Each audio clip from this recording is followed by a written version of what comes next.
Hook, former U.S. national fighting champ and ex-VP of the Masters Foundation. Accusations of orchestrating a criminal plot have forced Ken to abandon his family and business and go into hiding. For this episode, we will be going over the history of Ken Masters. So, let's get into it.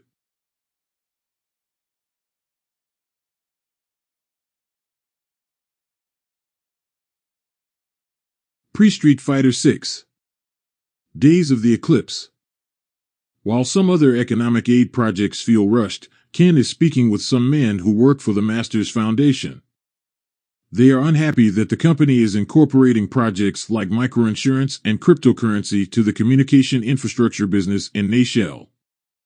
Ken clarifies that, as an isolated nation on the rise, it could be quickly absorbed if one of the surrounding countries changes. They still worry that Ken will spend $1.5 billion on this, even with the extra funding, and they suggest he talk to his father about it. Refusing, Ken informs the guys that he is the board's acting chairman.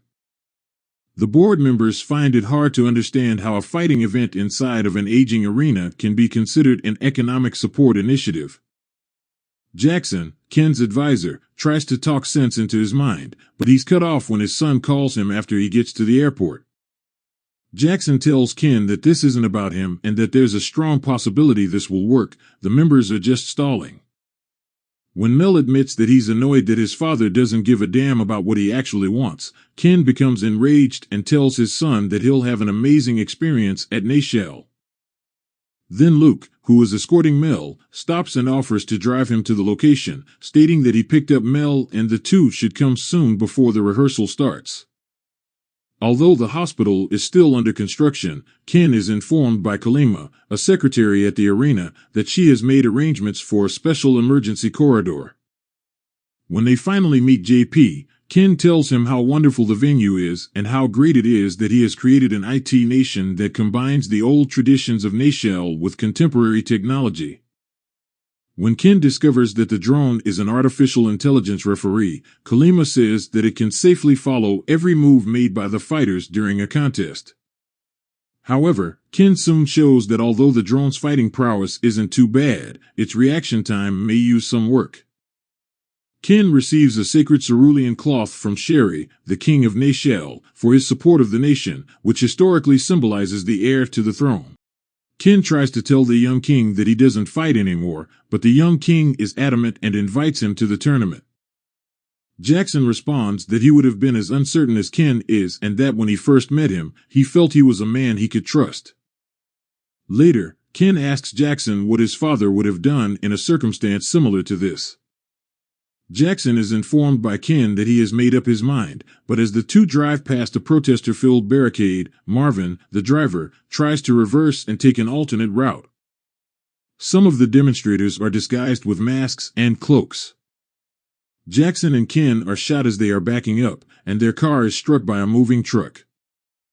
Ken manages to escape and tries to help Jackson, but tells Ken to escape, and the car explodes, killing Jackson and Marvin.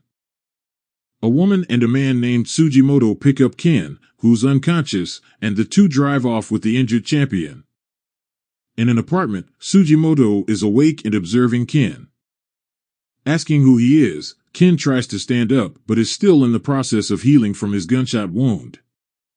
Then Chun-Li appears and remarks that Ken shouldn't move just yet.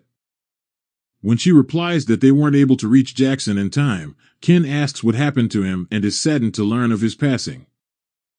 Ken becomes enraged and yells that he has nothing to do with anything as Chun-Li informs him about the video that Amnesia transmitted and that he is under Interpol's arrest.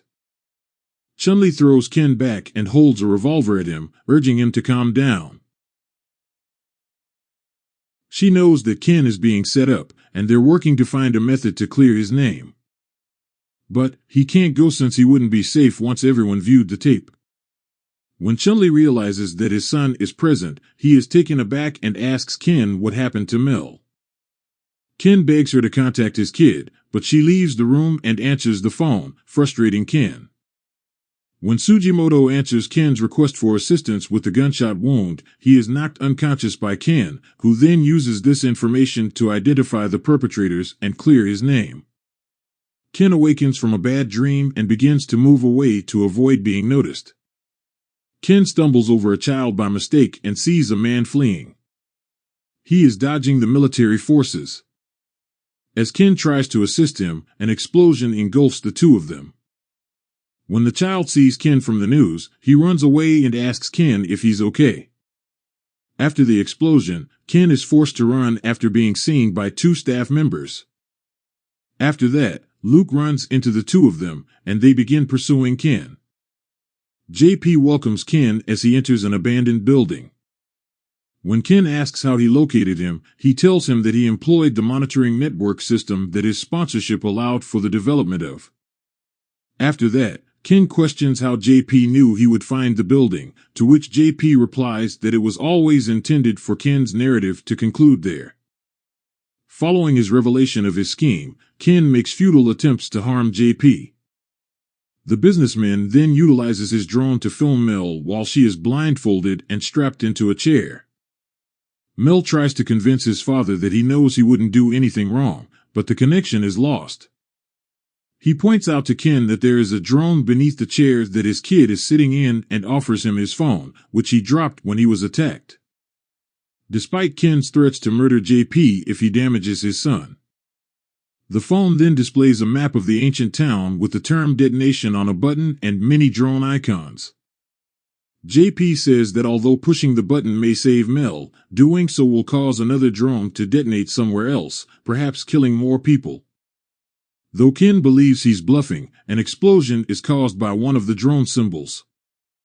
JP assures him that he is not a bluffster and chooses to provide Ken with some inspiration by demonstrating Mel once again, but this time with a timer indicating 3 minutes.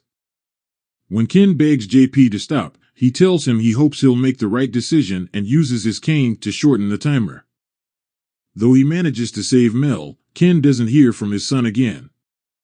After Luke orders Ken to give up, he hears a disturbance, at which point a woman grabs Ken and they both leap through a window to fall on a river.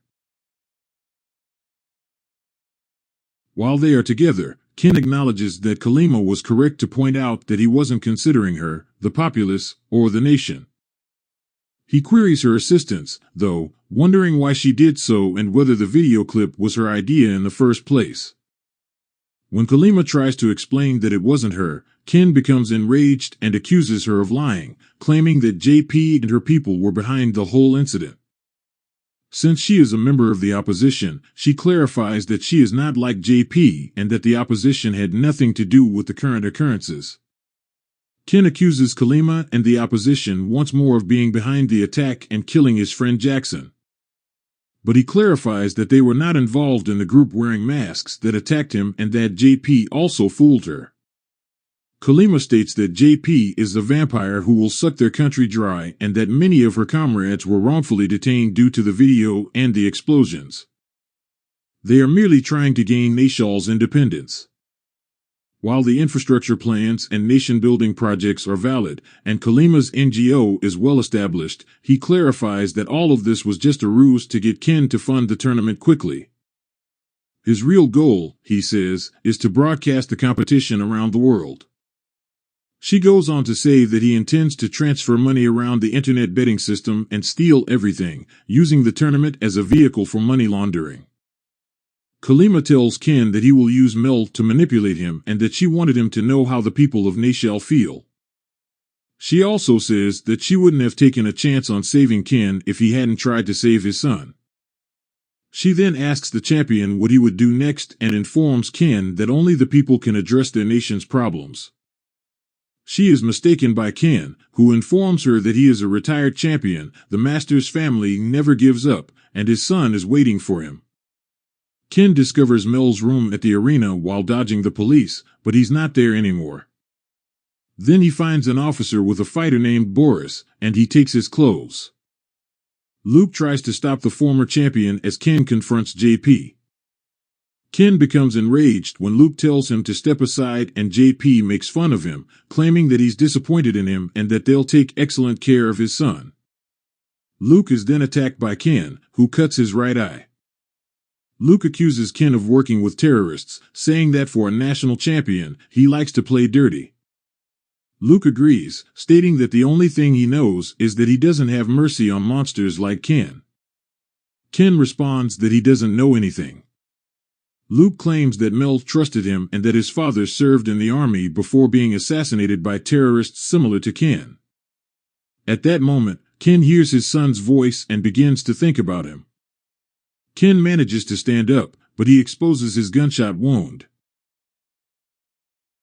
Luke offers to let Ken see Mel again if he gives up, but Ken says he must let him watch his father battle to the very end. Luke receives an apology from him for the injury and a second chance. Luke gets triggered by this and receives an uppercut.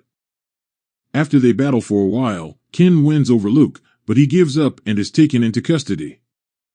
After a while, the freed Ken is seen strolling down the street in a melancholy mood. However, his fighting spirit remains unbroken when he raises his fist. Street Fighter VI. After being detained in Nashelle, Ken's name was cleared, but due to recent events, things can't go back like they used to, and Ken is forced to go into hiding, where he is able to get a job at CRN Construction Company at Metro City. Since then, his reason for fighting has been flipped on its head. Guile finds Ken and tries to convince Ken to come back home as Eliza and Mel worry for him. But Ken refuses due to the events that transpired on him. For he can't really return home until he gets back at JP for what he did and put him through. Ken gets up and leaves. Sometime later, the player Avatar is about to be hit by a bag of hard cement after rescuing a construction worker from falling metal eye-bars that were accidentally hit by a lifted container. Ken saves the former using Tatsumaki. The said player Avatar approaches to be his master. Ken is initially reluctant at first, until seeing the Avatar's indomitable fighting spirit reminds him of his younger self. Worried about his family's company, Masters Foundation, but unable to resurface because of his ruined reputation that forced him to go hiding from the public, Ken requests the Avatar patrol the Foundation's building. Ken soon learns from the player Avatar that the thugs still believe JP's lies about the crime he did not commit to make Mel's life miserable until the Avatar rescues the boy. As the Avatar masters his techniques, Ken tells them about his past lives and encounters and his time with Ryu, including the Nashelle incident where JP framed him and nearly ruined his life. OUTRO. This is the latest info I collected now that Street Fighter VI is out, and now that Season 1 content is coming to an end. I will make sure to make an update if any new info arrives as Season 2 DLC comes out. Until next time, Warriors.